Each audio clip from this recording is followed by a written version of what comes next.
皆さん、こんにちは。まなみです。今回はてるてるから新しく発売されたマスクフィットトンアップエッセンスコーラルとマスクフィット AI フィルタークッションをレビューしていこうと思います。まずこちらから商品の説明を見てみますと SPF30PA2 プラスあってウッディフローラルの香りだそうです。15種のシェードって書いてありますが在庫が入荷されていないので実際に販売されているのは6色くらいかなって思います。私は 23N を購入しましたが色選びをミスしました。今も塗ってるのでわかると思いますがちょっと暗い色を買ってしまって本当は 22N を購入したかったんですけどなかったので 23N を購入しましたが色が濃かったです。今までのてるてるのクッションの23号と比較しても暗い気がします。なのでカバー力を見るのに適さないカラーを購入してしまいましたが新しく買うのももったいないなと思って 23N でレビューしていきます。公式サイトに書いてあった商品の特徴が AI フィルターをかけたような肌へ導く長時間ブラーリングカバー、さらっとした肌を長時間キープ、初タッチはしっとり、フィニッシュはさらっとする仕上がりでビタミン C と金環バイオームで毛穴ケア、カバー力と仕上がりが表で載っていたのでお見せしようと思います。こんな感じです。私は一番使いやすいと思ったのがピンクでその次がブラックなんですけどこれはその間というかカバー力はあるけどマットすぎない仕上がりになるファンデーションです。あとこのクッションにはブレンディングパレットがついているのでパフでファンデーションを取ってからここで量を調節することができます。この下地はですね SPF30PA2 プラスあってくすみや色ムラをカバーし生き生きとした肌トーンにしてくれるそうです。匂いはパウダリーフローラルムスクの香りです。ということでここから塗ってるところをご覧いただきますが毛穴やニキビをアップでお見せしていきますので苦手な方はご注意ください。それでは下地を塗っていきます。この下地はかなり緩いテクスチャーで私の肌だとテカりやすいので日焼け止めは塗らずに下地だけを塗っていきます。重ねるとテカテカになってしまうので姿勢肌の方とかはテレテレだと逆にクリームの下地の方がテカりにくいです。使う前は肌の赤みを拾ってもっと赤みが強調されるのかなって思っていたんですけど少しトーンアップするくらいでした。私の肌の赤みの方が強すぎるのでこのコーラルを塗っても赤みが増すっていう感じではないのかもしれません。肌の色ムラとか赤みが気にならない方が使うとまた違った使用感になるのかなと思います。ハンガー塗るとこのようにトーンアップしてくすみを飛ばしたり色ムラを若干整えてくれます。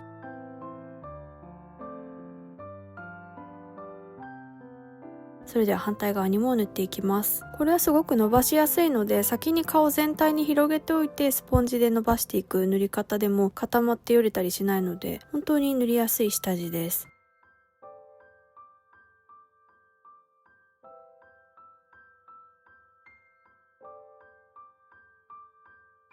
それではファンデーションを塗っていきます。この日はパフで塗っていって後日マスク検証する際にブラシで塗ってみたのでそちらもご覧ください。パフの方がしっかりと量がつくのでカバー力が高いです。マットで乾きやすいなんてこともなく塗りたてはセミツヤくらいの仕上がりになります。乾くとそのツヤが少しだけ減る感じです。ファンで単体だともう少しマットになると思いますが皆さんも日焼け止めなどは塗ると思うのでそのツヤと合わさるとセミツヤくらいになります。マットすぎないがゆえに毛穴も埋めやすいです。なのですごい感動する感じでもないけど普通に使いやすいクッションファンデかなって思います。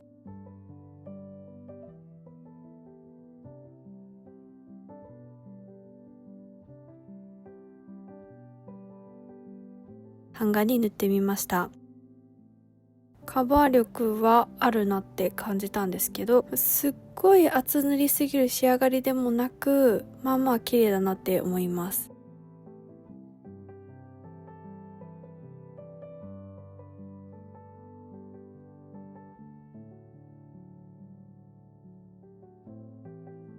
それでは反対にも塗っていきます。これは色さえ合っていれば色ムラが気にならなくてさらに短い時間で塗れるような気がするんですよね。22号が売っていればいいんですけど店頭などで販売しているんでしょうか。見かけたことがある方はコメントしていただけたら嬉しいです。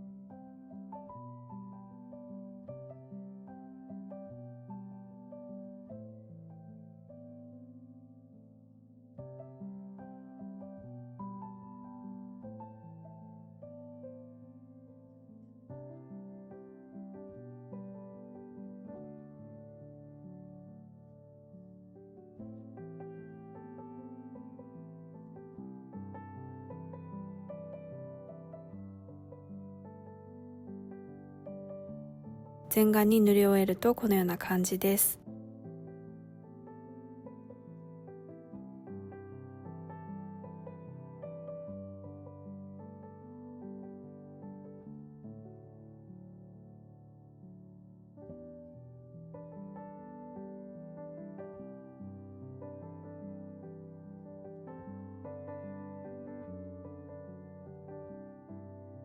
シャネルのプードルユニベルセルリブレーヌ10番を使っていきます。隠したいので左側だけに塗っていきます。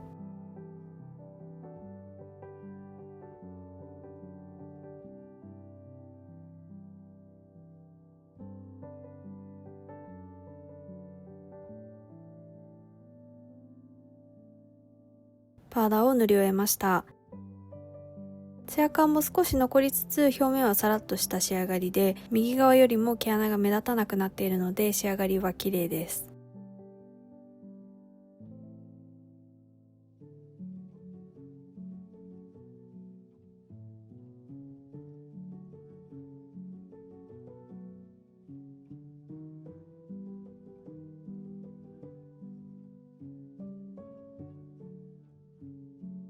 こちらは4時間後の動画です。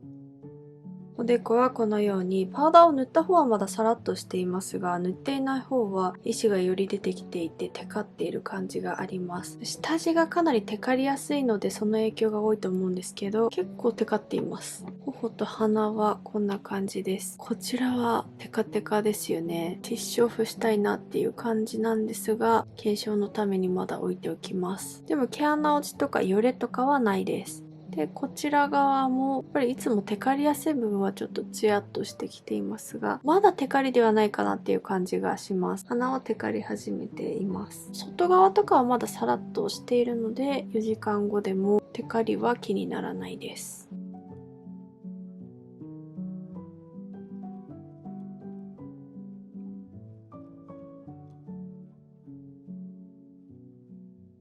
こちらは7時間後の動画です。おでこはやっぱりパウダーを塗っていない方はテカテカ感が増していて、毛穴もかなり目立っています。で、パウダーを塗った方は若干しっとりしてきました。でも7時間後って考えたら、そこまで皮脂が出ている方ではないかなと思います。で、頬と鼻を見てみると、このようにやっぱりこちらはテカリが気になりますね。毛穴もこんな感じで目立っています。パウダーをした方は鼻はテカっていて、あとこの辺りもテカり始めています。パウダーをしていても7時間後だともっとテカっているんだろうなと思っていましたが、それほどではないなっていう感想です。この辺りはしっとりしていますが、この頬の外側はまだサラッとしています。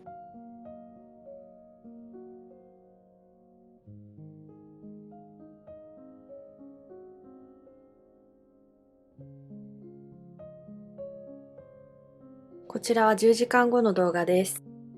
パウダーを塗った方はツヤが出てきています。まだテカリではないかなっていう感じです。こちらは先ほどもお伝えしたようにテカテカなのと、頬もテカテカですね。よれ始めて毛穴落ちしてきているかなっていう感じがあります。で、鼻もテカテカで、かなりこの辺りのテカり方はひどいです。こちらも鼻はテカっていて、ここもテカっていますね。あとはこの辺りが少しだけ毛穴落ちしてきているような感じがあって、10時間経つとそこまで綺麗ではないなっていう感想です。ちょっとこの辺りは浮いてきている感じが少しだけなんですけどあります。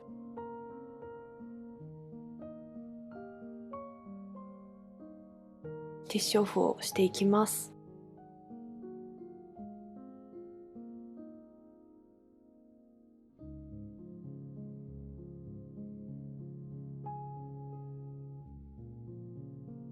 パウダーをしていない右側だけティッシュオフしたんですけど、このぐらいファンデーションが取れたので、落ちた量は多いかなって思います。ティッシュオフだけしてもこのように毛穴落ちしているので、これは外につけていくには厳しいかなっていう感じがします。ここまで来ると一旦落とさないと綺麗にならないかなって思うんですが、とりあえず後で上からファンデーションを直してみます。パウダーを塗った方もティッシュオフしてみます。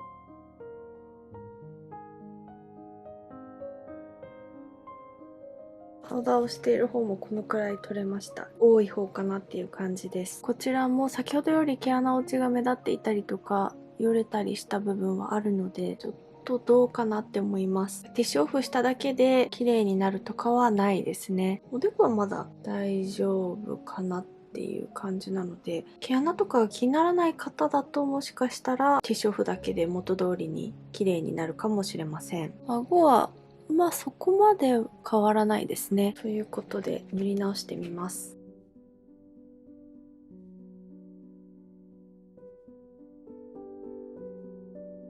パーツ塗りになりすぎてしまう感じもありますし、毛穴落ちが若干増えたかなっていう気もするので、個人的にはあまり好きではないって思います。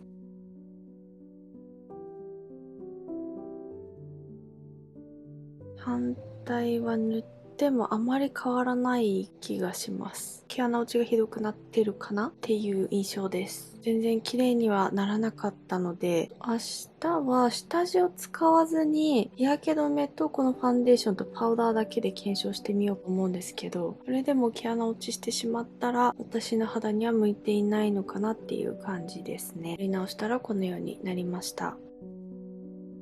一応引きで見るとこのような感じです。それでは日焼け止めを塗っていきます。今日は肌が痒くて、もしかしたら花粉のせいかもしれないんですけど、朝痒みで目が覚めるくらい、この辺りが痒かったんですけど、その状況で10時間塗っていくのは不安ですが、早くこの動画を上げたいので頑張って撮影していきます。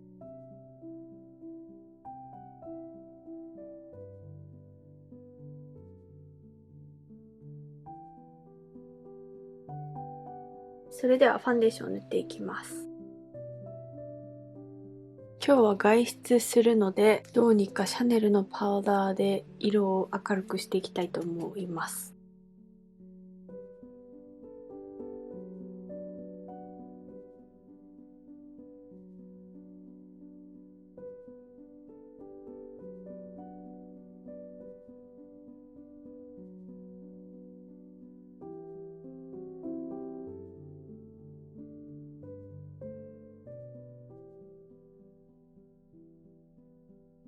このファンデーションは毛穴はある程度隠しやすいです。こすってもそんなに毛穴落ちせず隠してくれるので、似ている肌質の方は使いやすいと思います。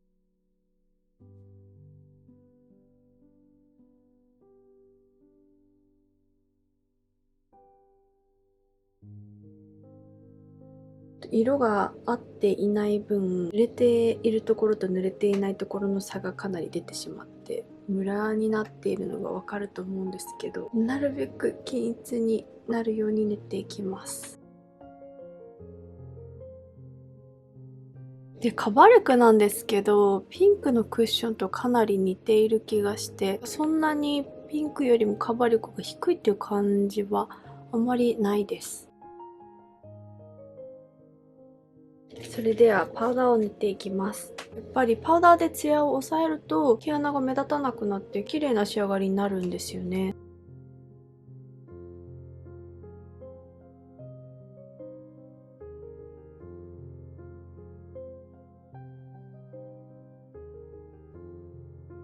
引きで見るとこんな感じで、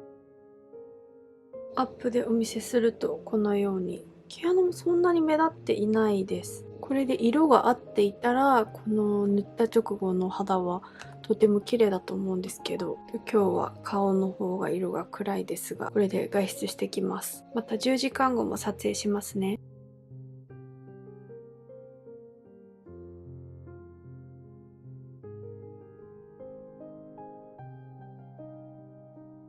こちらは10時間後の動画です。おでこは少し浮いているかなっていう部分もあるんですけど、でもほぼ綺麗で、頬と鼻はこの前10時間検証した時よりは綺麗ではないでしょうか。でも浮いている感じが少しあるんですよね。すごい綺麗ではないなっていうのが正直な感想なんですけど、おそらく今までてるてるを使ったことがあって、それが肌に合っていたっていう方にはこのファンデーションも合うと思います。で、鼻はテカっていて、でも毛穴落ちしていません。ここが少しテカっているのと、顎なんですけど塗りすぎたのか、これもファンデが浮いているんだと思いますが、パッと見た時にあまり綺麗ではありません。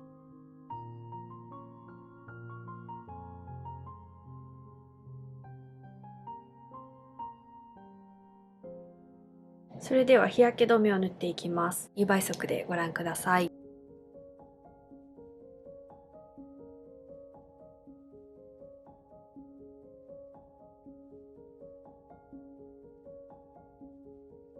それではこの下地は片側だけにつけていこうと思います。本当に少量だけにして指で塗っていきます。やっぱり私は色味としてはグリーンの方がこの肌の赤みを抑えてくれるので好きなんですけど、血色がないなって感じる方にはこのカラーいいんじゃないかなっていう印象です。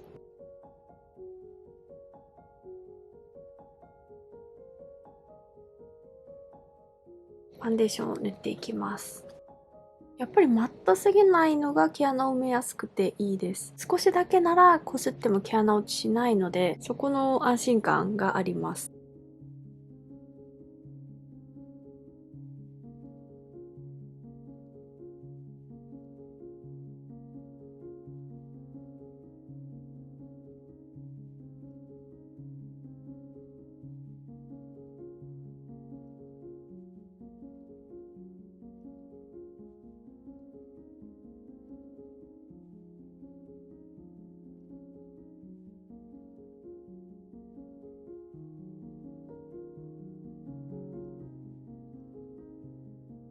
で、反対なんですけど、ブラシで塗ってみようと思います。うまく塗れなかったらすぐやめますが、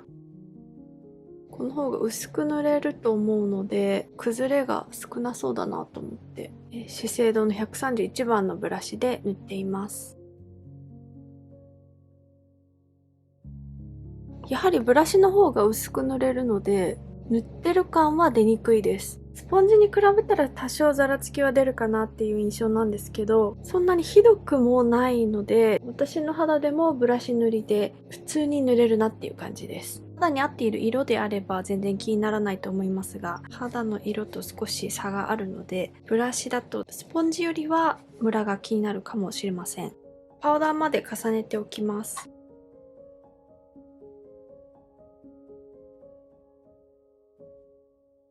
パウダーまで塗り終えました。おでこはこんな感じでサラサラにしてあって、頬と鼻もサラサラにしすぎたかもしれませんが、でもちょっとだけしっとり感は残るように仕上げてあります。ファンデーションだけ塗っている時はそこまででもないなと思いましたが、パウダーを塗るとちょっとこの辺りのザラつきは気になります。ブラシで塗ったのでこちらの方が自然で、こちらの方が高カバーなんですが、マスクをした時に左右で崩れ方に差があるのかも見ていきます。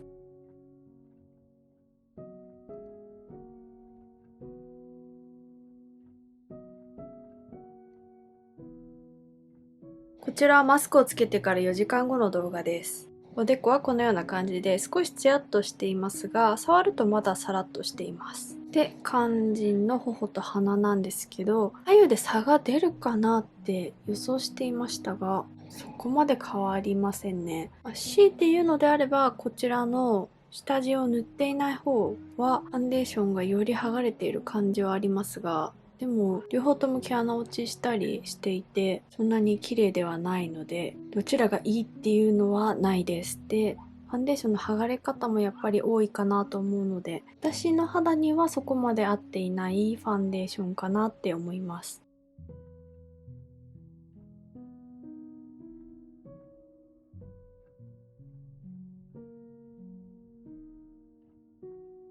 今直してみたんですけど、意外と綺麗になりました。でも厚塗り感は出るのでそんなに綺麗ではありませんが、先ほどより毛穴落ちとかは目立たなくなっています。マスクの中はこのような感じです。もともとファンデーションの色が濃いので余計についているように見えるかもしれないんですけど、他のファンデーションよりはついている量が多いかなと思います。下のこの端とかも結構ついています。この下地は昔出した他のカラバリの動画の方がしっかりとレビューをしているので、気になる方はそちらをご覧いただきたいんですけど、長所をお伝えすると塗りやすくてムラにならないですし、ツヤが綺麗です。ただテルテルのクッションと合わせると毛穴落ちしやすいかなっていう感覚があったので、私の場合はマットなファンデと合わせた時の方が綺麗だなって思いました。そしてクッションファンデーションの長所は毛穴を埋めやすくて、塗った直後の仕上がりは綺麗です。で、短所は長時間つけていると浮いてきたり、あとテカりやすいかなっていう感想です。ということで、ここまでご覧くださりありがとうございました。ぜひ高評価とチャンネル登録をお願いいたします。それではまた次の動画でお会いしましょ